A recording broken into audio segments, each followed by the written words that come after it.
warahmatullahi wabarakatuh teman-teman semuanya. Gimana kabarnya hari ini? Mudah-mudahan sehat selalu semuanya. Hari ini Indah alhamdulillah sehat juga. Dan hari ini seperti biasa kita sedang berada di salah satu lokasi dan Indah bisa sharing dengan kondisi yang nyaman dan kondisi yang tenang.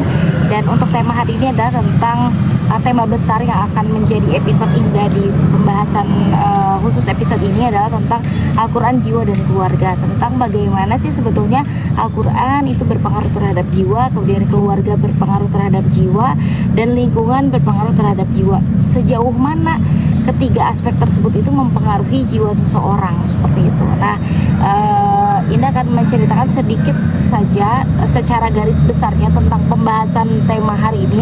Karena kenapa Indah mengangkat tentang tema ini di episode ini, karena Indah beberapa bulan yang lalu menyusun salah satu buku itu sebetulnya bersama-sama dengan teman-teman, jadi hasil diskusi seperti itu. Tapi secara garis besarnya juga kita tema, ide dan sebagainya itu bisa Indah pertanggungjawabkan seperti itu, karena Indah yang membuat ide besar ini gitu. Nah kemudian kenapa Al-Quran dan kenapa jiwa dan kenapa keluarga dan kenapa lingkungan, kita bisa melihat tentang bahwa Al-Quran ini adalah sumber utama atau pedoman hidup setiap orang yang ada di dunia ini sebetulnya. Bukan hanya muslim saja, tapi memang Al-Quran ini masalihun likulli zaman wa makan. Jadi dia sesuai maslahat untuk setiap zaman dan setiap tempat seperti itu. Nah, bukan hanya untuk orang muslim, tapi untuk orang-orang yang non muslim saja. Bahkan kenapa kok bisa untuk orang-orang non muslim saja? Itu karena ketika orang-orang yang menerapkan Al-Quran ini, maka kemaslahatannya itu bukan hanya dirasakan oleh orang-orang muslim, akan tetapi oleh orang-orang yang ada di sekitarnya seperti itu. Tentang apa contohnya? Seperti tentang kebaikan, bahwa kita itu harus berbuat baik, dan itu berbuat baik kita bukan hanya kepada orang-orang muslim saja, tapi kepada non muslim, kepada tetangga kita yang orang-orang non muslim dan sebagainya. Dan tentang bagaimana cara kita bermuamalah dengan orang-orang lain harus seperti apa. Nah itu ada pedomannya di dalam Al-Quran. Nah kemudian kenapa juga kita harus mengangkat tentang Al-Quran, karena Al-Quran ini adalah pedoman hidup ya, kompas kehidupan kita. Jadi kita tuh ibaratnya kita sedang berlayar di sebuah samudra lepas gitu. Kalau kita tidak punya kompas, kita tuh akan kehilangan arah gitu. Jadi kenapa Al-Quran ini ada, itu untuk sebagai petunjuk bahwa kemanakah sekarang kita harus berjalan gitu. Apakah belok ke kiri, ataukah belok ke kanan, ataukah tetap di tempat, ataukah berjalan maju seperti itu. Atau bahkan kita bisa melihat apakah kita tuh mundur. Nah, di sini kita bisa melihat melalui pedoman Al-Quran yang sudah Allah berikan kepada kita melalui malaikat Jibril dan diturunkan kepada Nabi Muhammad. Di sini kita bisa lihat bahwa kalau seandainya kita sebagai umat muslim tidak menjalankan pedoman-pedoman kita sebagai hamba Allah gitu kan, yang tadi diibaratkan kita sedang berlayar di samudra, kira-kira gitu kalau kita tidak melakukan sesuai aturan gitu pedoman, apa yang akan terjadi. Nah ini yang akan nantinya Indah akan bahas di episode-episode berikutnya tentang bagaimana Al-Quran itu mampu mempengaruhi jiwa seseorang gitu kan. Nah kali ini Indah akan sedikit review ya, sebetulnya nggak akan Indah ceritain ke teman-teman semuanya tentang isi dari buku ini secara keseluruhan, tapi yang jelas di sini Indah mau sharing bahwa ini khusus pembahasannya itu tentang muslimah, karena Indah senang banget pembahasan tentang muslimah. Pertama karena Indah muslimah, kemudian yang kedua Indah bergaul di lingkungan muslimah, kemudian Indah juga punya visi kehidupan nanti ke depan bahwa Indah tuh pengen menggerakkan muslimah-muslimah untuk yuk kita sama-sama berjuang bareng, bukan hanya duniawi saja, tapi kita bagaimana caranya duniawi tersebut itu mampu untuk menjadi bekal gitu. Hal-hal yang dilakukan di dunia ini menjadi bekal di akhirat nanti seperti itu. Kemudian di sini dikatakan kenapa Al-Quran. Di sini dia menuliskan tentang surah Al-Isra ayat 82. A'udzubillahi minasyaitonir rajim. Bismillahirrahmanirrahim. Wa nunazzilu minal Qur'ani ma huwa syifaa'un wa rahmatun lil mu'minin wa la yazidudz zalimina illa khasara.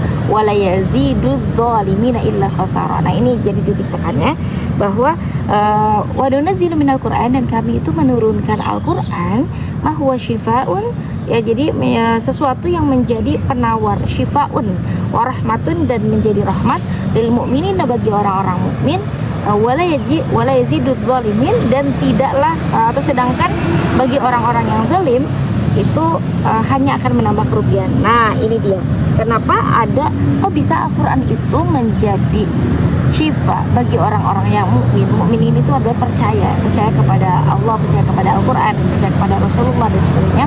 Tapi ini hanya akan menjadi kerugian bagi orang-orang yang zalim. Ya jelas. Kenapa?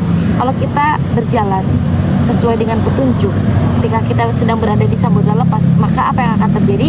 Kita akan menuju kepada jalan yang benar. Contoh, di depan ternyata ada batu es, di depan ternyata ada perampok, di depan ternyata ada tempat-tempat pembegalan dan sebagainya. Ketika kita tahu, kita nggak usah belok ke kiri, karena di kiri ini akan ada batu es yang curam, yang itu akan menghancurkan kapal dan sebagainya. Nah, tapi kalau seandainya kita tahu, kita ikuti ke sebelah kanan, karena di sebelah kanan ini jalannya mulus, ombaknya itu tidak kencang dan sebagainya, maka insya Allah akan selamat. Begitu juga ketika kita, ya seperti tadi, untuk orang-orang mukmin, Al-Quran ini menjadi syifa, menjadi rahmat gitu, menjadi penawar. Jadi ketika sedih, ternyata obatnya itu ada di dalam Al-Quran. Ketika kita pada galau, ternyata obat itu ada di dalam Al-Quran. Ketika kita pusing, bingung, nggak tahu lagi mau cari solusi kemana, ternyata pas ketika buka Al-Quran itu ada. Ya, karena tadi pengibaratan tadi ya, sebagaimana kita sedang berada di samudra lepas.